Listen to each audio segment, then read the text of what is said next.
Welcome to The Week in Geek. This is our weekly geekly news show where we talk about all the things going on. Huge shout out to H-Man or B-Surfer, depending on where you know him, for that intro and the cool stuff that we put into this content. The Week in Geek goes up over on our YouTube channel the day after, so it'll be up tomorrow talking about this stuff. So if you have to hop off for any reason, the whole thing will be posted there. You don't want to go find it in the VOD and figure out where all this stuff was. If you're unfamiliar with what this looks like, we just go through some of the trending headlines, some cool things going on in Geek, and then we also have a little fun segment where we look back in history on what happened today in history in Geek News. This is fully interactive, so respond in the Twitch chat. It'll come up on the screen, and YouTube people will be able to see it whenever it gets posted later. So feel free to interact and engage, and let me know your thoughts as we go through these. It's just me today, so it's going to be probably a quick one. Normally, I would like to have like level 2 person or two hop on and chat with us as well, but today it is just me. So we got a solo, just me, just doing my best here, presenting the news as it comes out and as I see our angle of it. For those of you that are unfamiliar, we are Checkpoint Church, a church for nerds, geeks, and gamers. So we're going to view this within the perspective of our general rules that we borrow from a church father named John: to do good, to do no harm, and to strive to grow. So whenever we look at these news articles, we're going to keep that perspective in mind of what can we do with this information to do good, do no harm, and strive to grow together. So with that, we're going to start off with our welcome. What did you play or watch or read this weekend? So every Friday we ask the question of what do you plan to watch, play, or read? Now I want to know, what did you actually do? What did you do this weekend? Did you get any games in? Did you get to watch The Last of Us? I still haven't, so no spoilers. What did you read? Any of that kind of stuff? Let me know in the chat what those might have been for you. For me, I did go see Ant-Man Quantumania. I'm not going to talk about it because it's still very fresh. And so the spoilers are almost guaranteed right now. So I'm going to not spoil anything. I will give you my spoiler-free score. I think I gave it a 7 out of 10. So there you go. Watched some XFL yesterday. It was Pog. Very cool. I caught up on One Punch Man over on Viz Media app. And really, I just continue to perpetually enjoy One Punch Man. It is the antithesis to me of Chainsaw Man, because Chainsaw Man started out so good and then has gotten so boring. One Punch Man continues to escalate and scale itself, but I can't look away. It takes itself so not seriously that I'm able to enjoy it still, whereas Chainsaw Man takes itself way too seriously. So I would love to, I'm still reading it. I'm still in it, but I just can't. I don't like it. Same, honestly, this is going to be more of a hot take than Chainsaw Man. Same with My Hero Academia. Really sorry about the folks that are still watching the anime because I'm way ahead of you in the manga. And hoo boy, just keeps going. And I'm somebody that's read One Piece, dude. Somebody that's read One Piece, and I think My Hero is maybe going on a little too long. So, all right. Now to dig myself out of the ditch here. I finished Fire Emblem Engage. It's officially done. 56 hours in the book. Not going back to it again, probably. It was a good experience, but an experience that I really only need once. Very good gameplay. It probably is super replayable, but anytime I play a Fire Emblem game, I play them like once. I don't play them often again. I don't play them multiple times. Good game, 7 out of 10. Pretty good. You'll see a full review will be dropping this week through the To The Point newsletter, so keep an eye and ear out for that as we get that information out to you guys. And I just started, so I RNG my games. I go on my backlog and I RNG what's next. And my next game that I have RNG'd is Detroit Become Human. I've never played that game before. I know enough about it, but definitely not the whole story. And I'm 6 hours in and I love it. I've always heard very mixed things about David Cage. And so I was very anxious about getting into one of his games. I also think they're kind of my steez, to be quite honest. So far, really enjoying it. It kind of feels like Cyberpunk without all the action. It's like Cyberpunk meets Simon Says. I've not put that into words, but I think that's a really fair depiction. If you enjoyed Cyberpunk, but maybe you would like to play it with a Simon Says machine, may I recommend Detroit Become Human to you? Because that's what it is. All right, let's see what else we're doing in the chat here. I know I saw some Quantum Manias, Time Spinner, Ant-Man. Sneaky says played more Hogwarts Legacy. Let's see, Darksiders 3, replaying Witcher 3, Genshin Impact, FF14. Stain got too many games. How do you keep your eyes in one direction? How are you not like looking all over at all the different things that are going on?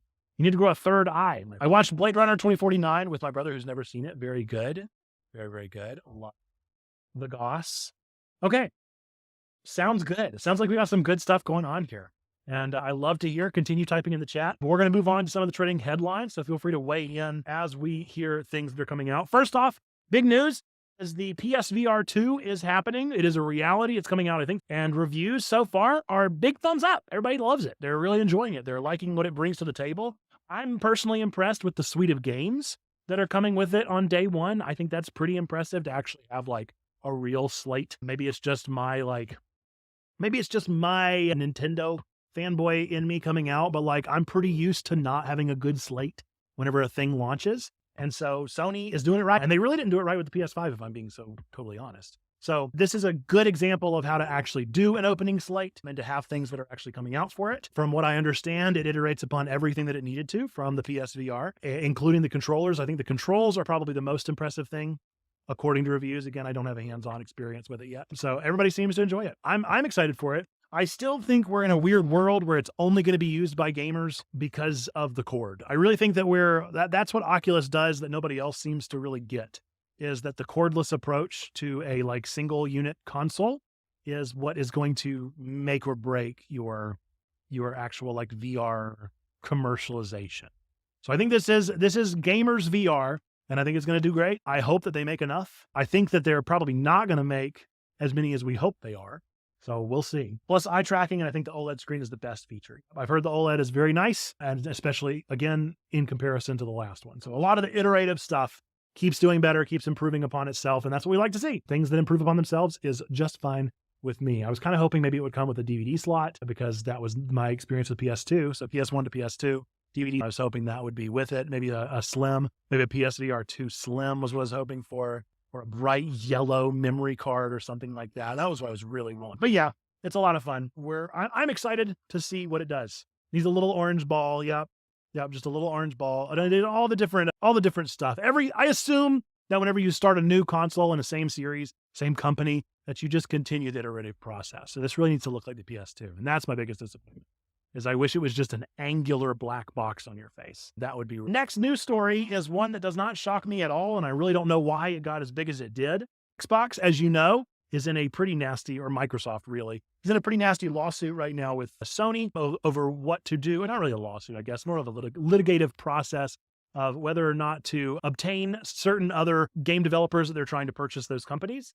And Sony is not having it. They're not happy about it. And so Xbox is kind of doing everything they can to make sure that people know that they are not sitting as pretty as we know they are. And so they decided to publish a little piece that said Game Pass is actually not good for game sales. Now, this, again, shouldn't be a light-on moment for you. If you don't know that Game Pass is not good for game sales, I don't think you really understand what a subscription model is, but that's just kind of the reality of the beast. That's the thing. And Xbox knows that. Microsoft knows that.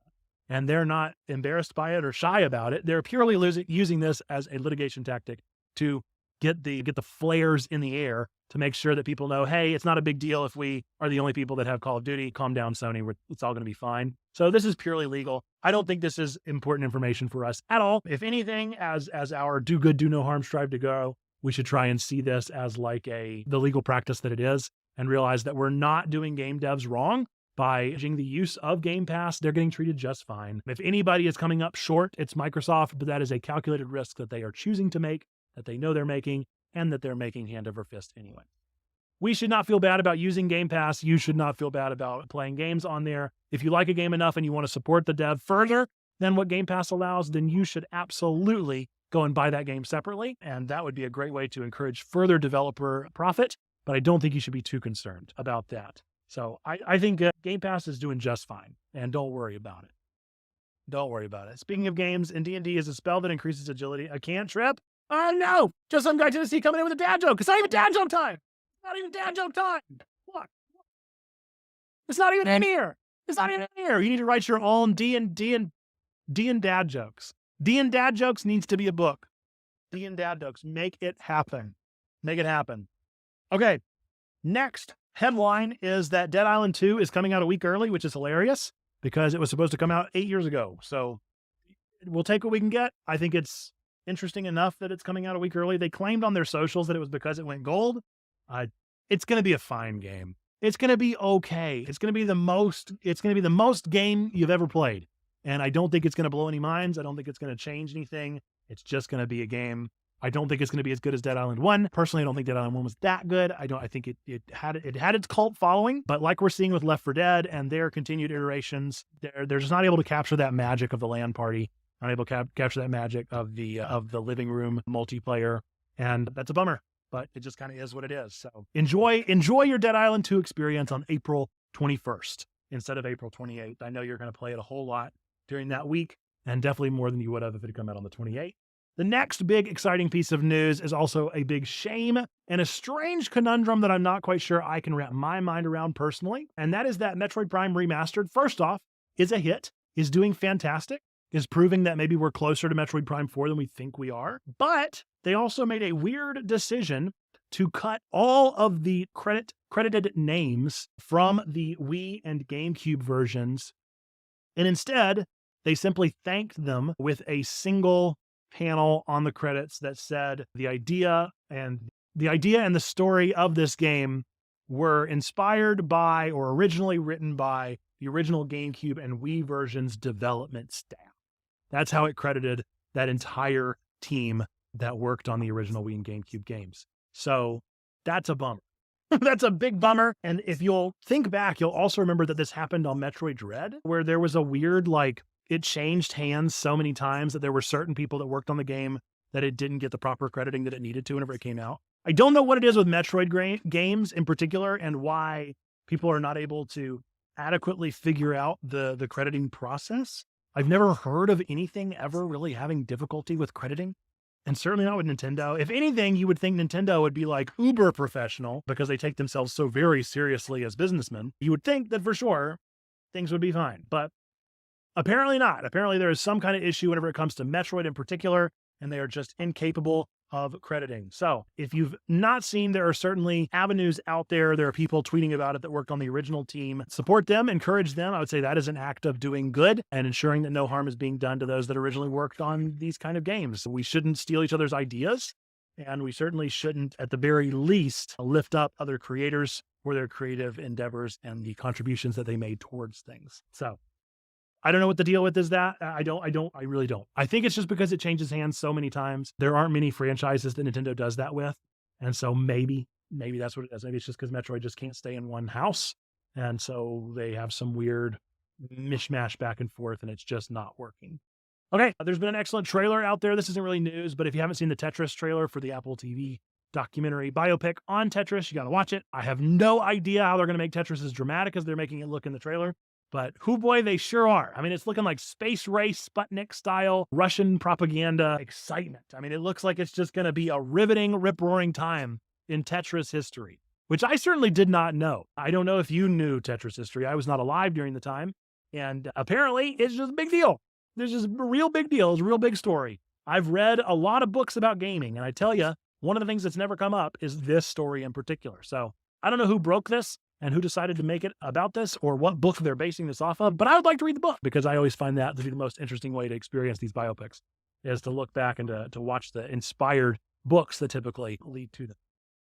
Another one is Susan Wojcicki has stepped down from YouTube. I know we have mixed feelings on that in our particular Discord. A lot of people are not Susan fans. I have no problem with Susan Wojcicki. The person who took over, I'm trying to remember their name. The person who took over is exactly the same. I mean, it's just kind of a shoe-in, somebody that they totally expected to take over the place of Susan. Nothing's going to change. Nothing at all. It's going to be exactly the same. YouTube and Google and Alphabet Company are so totally professional. I mean, they're fine. They're going to do just fine.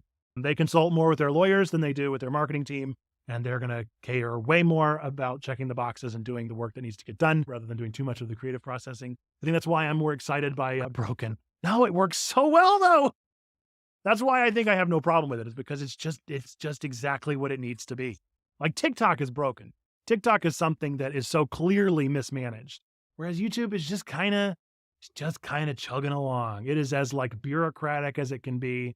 It's like a bunch of red tape, which is hilarious because their color, of course, their branding color is red. So that's very appropriate. But again, if anything, if you want to accuse Alphabet Company of anything, it is lack of innovation because they do too much, too little. They try not hard enough or temporarily enough. They don't go far in the innovative scene, but that's corporate. So yeah, troublesome stuff, being that we're so tied to these companies. I'm not particularly tied to any in particular big brand, but as Christians, do good, do no harm. What should we consider doing in the face of this? There's really nothing to change. Support the companies that you feel comfortable supporting. Odds are, whatever company you're supporting, you should not support 100%. You should probably never be on board 100% with any corporation. Hold them within arm's reach and do the best that you can for all the people you can by utilizing them as tools so that you might be able to get your message of hope, peace, and love out there without having to meet in the middle with any of your expectations or your theological no-no zones, your places that you're not willing to go past. That would be the best way to utilize YouTube, to utilize Twitch, to utilize any of these, is to ask yourself, hey, what are my absolute standards? How am I going to do that? And what am I just going to be aware of that I'm not going to have power within these platforms because of? And that's it. That's pretty much it. So there you go. That is the Susan Wojcicki news. Also, you should check out the Super Mario Brothers movie website that they just came out with, the trailer that launched on Super Bowl Sunday, I think. They put out a great little Super Mario rap.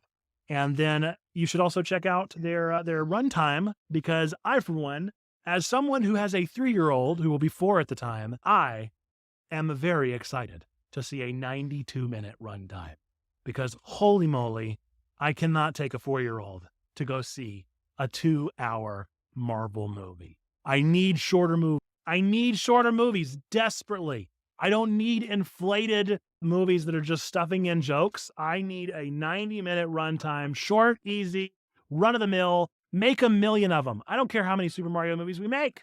I would love to see us have a whole franchise of these. Let's have the Minions experience, right? Let's have the Rise of Gru experience where it feels like there's a new Minions movie every year. Let's do it. Just please don't make me watch a 2-hour movie with a 4-year-old. That's too much. There's not a popcorn bucket big enough. The Mario Cinematic Universe, the MC, yahoo! How's it going? How's it going? I like it a lot. I'm gonna have to. That's my dad joke contribution of the day. Okay, so those are all of our trending headlines, folks. Those are what I saw in the news. But if you would like to let me know what you saw in the news next week, then be sure to submit your news to us. Where can you do that, you ask? I will tell you. bit.ly/DearTwig.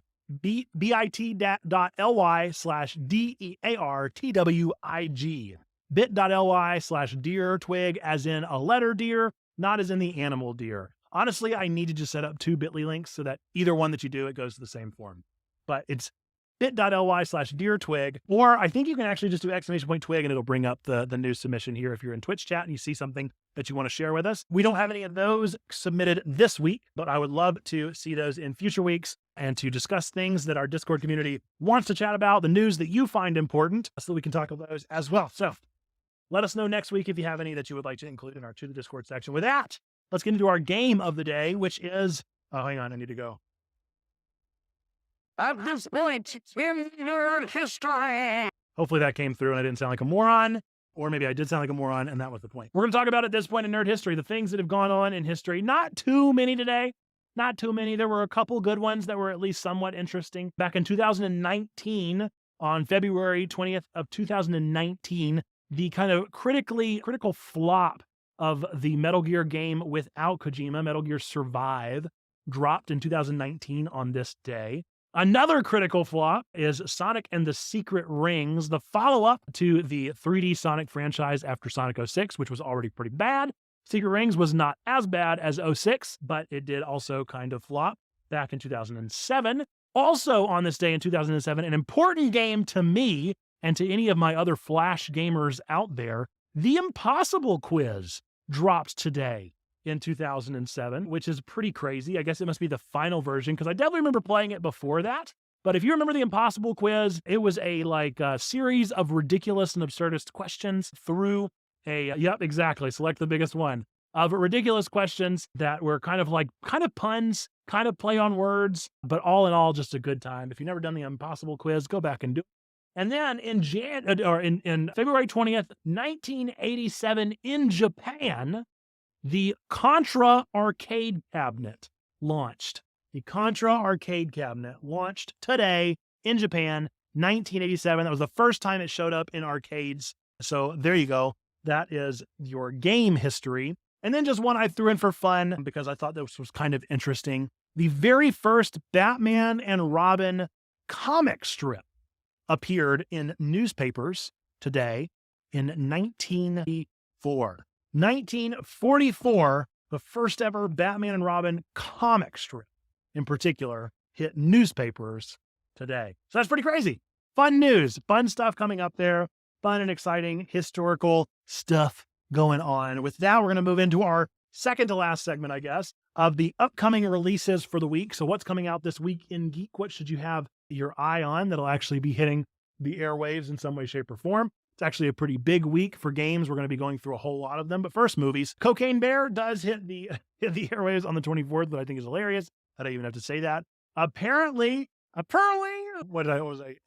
maybe 30 Bats knows the Cocaine Bear, has seen the Cocaine Bear taxidermied in Kentucky somewhere, which is very funny. So that's one to check out there. We Have a Ghost, also the latest David Harbour film. I have no idea much about that, but We Have a Ghost is hitting the airwaves. So there you go. Now you know those. Some games that are coming out. It is PSVR2 week. So as I mentioned, they have a pretty huge slate. Just some of the games that I found interesting. If you're familiar with the ever popular mobile game Cities, is coming out with a Cities VR on the 22nd. Horizon Call of the Mountain, of course, on the 22nd as well. PSVR on the 22nd. Kerbal Space Program 2 is hitting on the 24th. As Buish did mention, yes, Like a Dragon Ishin is indeed hitting on the 21st. Thank you for the follow, Naito FYI. Appreciate you. Atomic Heart hits tomorrow. People are already talking about that, raving a good bit. The next Digimon World game hits the airwaves on the 22nd. Digimon World Next Order, probably be okay. I have a feeling it'll be just fine. Probably an 8 out of 10 game if I had to make a prediction here now. I already mentioned Kerbal Space Program 2 was launching on the 24th, which is, if you like Kerbals, gonna be happening. And hopefully it is just as wacky as the last one. Kirby's Return to Dreamland is hitting the Switch on the 24th, a remastered version of Return to Dreamland. Octopath Traveler 2 is also hitting the Switch on the 24th. And then Destiny 2 Lightfall, the latest iteration of Destiny 2, the latest expansion pack to hit the airwaves, is going to be there on the 26th, officially launching this week. So those are the games and movies we have coming out. It looks like And Wolong Fallen Dynasty Early Access drops on the 23rd. So if I've already bought that, I assume is what it requires to get early access. So now you know, if you wanted to play that game, I think it's coming to Game Pass. Am I wrong about that? That might be one game that's coming to Game Pass whenever it drops officially. So I wonder if they're going to do an early access on Game Pass. We'll see. But with that, we are going to do our Meme of the Week. Our final thing before we wrap up the show today is going to be our Meme of the Week. Let me find my image capture here. Doop, ba-doop. Well, I know I've seen one of them. I'm pretty sure it was that one that's coming to Game Pass. This is from our memes and goofs section of our Discord. I always pick the one that has the most likes that is also at least somewhat appropriate. This one might be the most risque we'll put on here. But it was Valentine's Day this past week, and so our most popular meme of the week was posted by our very own, who also designed the intro to our TWIG segment today. H-Man for Valentine's Day, reminding you to leave room for the Holy Spirit this Valentine's Day. There you go. Leaving room for the Holy Spirit when you dance. When in doubt, stay at least one Bible length away and insert the Holy Spirit there with Christian rock, of course, in the background. If you're dancing to anything other than casting crowns, are you even really dancing? That's the question. So there we go. Happy Valentine's Day. I hope that you did all have a very fun, happy Valentine's Day. My Valentine's Day was bizarre as I was at a DCOM meeting talking to pastors about their futures of ministries. A different kind of Valentine's Day for me. I was surprised they put such a thing on Valentine's Day because anybody that we would have had to say no to. Can you imagine being told no to your vocation and then having to go home and be like, happy Valentine's Day? Talk about a real mix of emotion. But they do what they got to do, and I am not on that end of the bureaucracy. So with that, we're going to end this TWIG segment with our 3 things that we believe to be true about everything. We're going to end this TWIG segment with our 3 things that we believe to be true about every single one of you out there. But first, I'm going to tell my chat here on Twitch to say hello to YouTube, because we are going over to YouTube to wrap up this closing segment here. As always, if you want to send more news our way, bit.ly/DearTwig to send news articles our way. And hopefully we'll have a level 2 member join us next week. But if not, we'll be back for Solo Swolo with Nerd Pastor Nate from our TWIG segment here. But from those of us here at Checkpoint Church, with the 3 things to be true about every single one of you out there, regardless of whether or not you believe in God, don't believe in God, go to church, don't go to church, any of those things, we still believe these 3 things to be true about every single one of you out there. Number 1, that God loves you, like really, really loves you. Number 2, we love you. We want community with you. That's what we're doing here. And then number 3, that you, yes, you, no matter who you are, you matter. You are a person of sacred worth. The world is a better place. What? Because you are in it. Folks, With that, until the next time that we see you, thanks for being here. Be sure to click that sub or like button if you watched this far, because odds are you did like it at least a little bit. And let us know that you want to see more of these kind of nerdy news segments. With that, until the next time that I see you, bye-bye.